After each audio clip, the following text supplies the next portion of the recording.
Submission Radio here, post-fight UFC 241, proudly brought to you by Musashi, with Paulo Costa's coach and Captain America, Eric Albarracin. The dust has just settled over his victory over Yoel Romero, but just give us your thoughts, man. What did you think of the performance? Wow, I was so impressed with Paulo's performance tonight. You know, he showed the will of a champion. He showed great wrestling defense, and I told him before the fight, doesn't matter if he takes you down. We'll just stay calm and get right back up to our feet. That's what we trained all camp. We brought in wrestlers from the U.S., Gerard Trice. We brought in a 265-pound monster named Israel Cardosa. He wrestles for the Brazilian national team. And we did everything right. And, you know, Paulo trains like a madman. So I wasn't surprised that he could put out that kind of output in 3 rounds. And I'm happy with the win.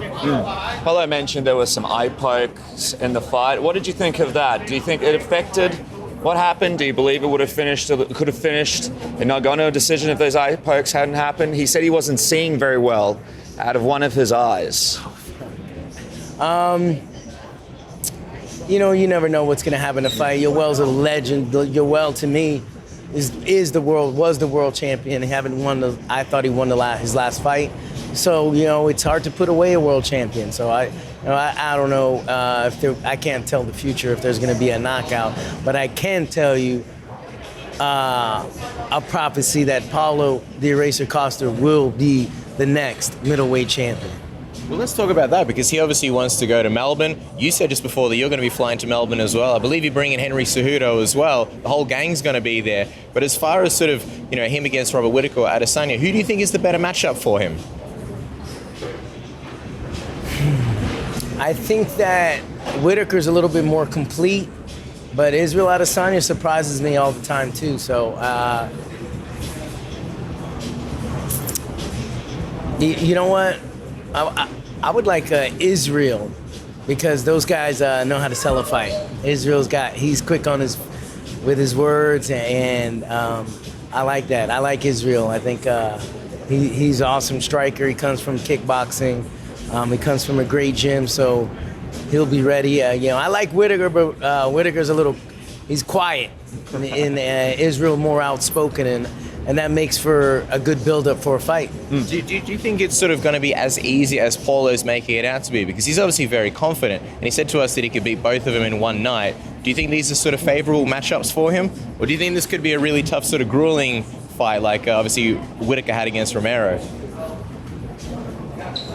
You know, I kind of tend to believe my athletes. You know, Henry told me he was going to knock out TJ Dillashaw early. Teresa Pitbull told me he was going to knock out Michael Chandler early. Paulo Costa said he's not going to get taken down. If he does, he can get right back up. He's going to win the fight against Yoel. So, you know, I never take that confidence away from him. So whatever he says, I'm rolling with it. I know not to go against him, because usually they're right. Just quickly, Coach, and we'll let you go in just a second. Paulo thinks that Robert Whittaker will beat Israel Adesanya at UFC 243 in Melbourne. Are you of the same mindset? Do you believe that's how it's going to go down? Or do you think Israel might beat Whittaker? I think Israel's smart. He trains. I think he's a superb striker, and if he concentrates on his weak points, I think he wins the fight. I'll tell you what, it is absolutely exciting in the division right now. Of course, the team is going to be celebrating the Eraser coming out with a win. Very, very, very close to what happens in the movie. And also, of course, the governor in the building as well for the same time. How great was that? Did you speak to him? Did you get a chance? Are you serious? I freaking grabbed Paulo and made him talk to him and said, you tell him you're named after him. The story is, the first time the first time Paulo came to America, well, the first time he came to train with me in America, I said, you know what? I'm gonna give you some English homework. I want you to start learning to speak English more. And I sat him down, we'll start with a movie. Yeah. And the movie was The Eraser. And after he watched the movie, he said, I want my name to be The Eraser. So that's how it all went down. That was 3 years ago. And the fact that he was here was so awesome to culminate the night, because Shit, I think Paulo could be a movie star. I think there's a He-Man, there's a Power Con here at the same hotel that we're staying at, and it's like a Comic Con, but just for Masters of the Universe, for He-Man. Yeah. And I went right up to the producer. I said, "Look at this guy." I go, "He's fighting tonight, and after he wins, he should be in this movie with Masters of the Universe and He-Man." He doesn't have, obviously, he doesn't have blonde hair, but he could be part of the movie. I mean, he's built like a freaking Greek god. You know, he hits like Thor. So why not? Why not be in the movie Masters of the Universe with He-Man in some sort? You know, I've coached Dave Bautista before. Now he's part of the Guardians of the Galaxy.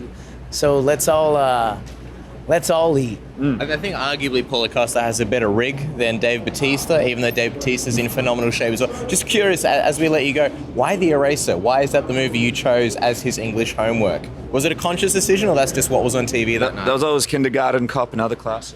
I guess he couldn't have been called the Kindergarten Cop. You want that? Yeah, because you know what? I think I kind of think outside the box, and I was like, this kid's gonna be he's gonna be famous one day.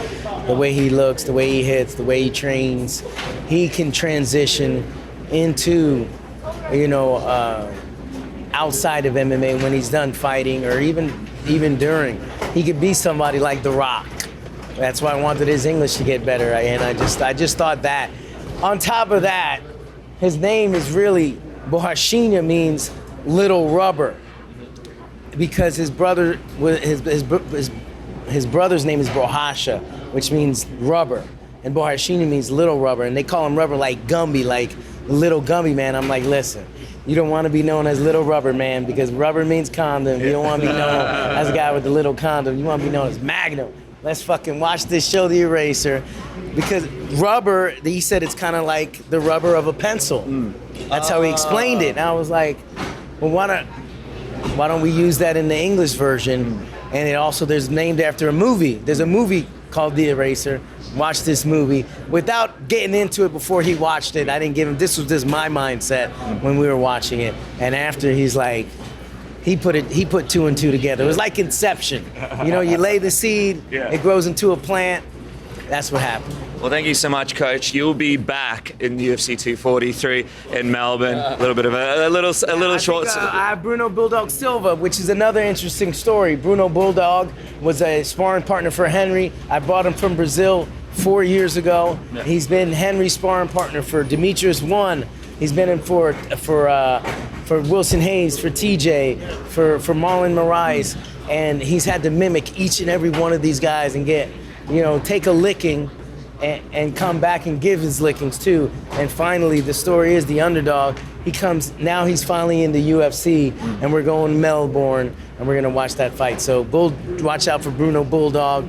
Right after that, I have Patricio Pitbull defending his featherweight world title in the Grand Prix against Juan Archuleta, one of the guy who's had 4 belts in another organization. He's 18-1 in his fight, so that's another fight we're looking forward to. And then also the king of Bellator knockouts, Patricio Pitbull. He's going to rise into the Grand Prix. I'm expecting him to win that. So we got belts coming from everywhere, baby. Everybody's getting the belt. Well, first order of business is celebrating tonight. Thank you so much, Coach. We appreciate your time. Have a great time with the Eraser and the whole team. Spasiba, mój drug. Auzi, auzi, auzi.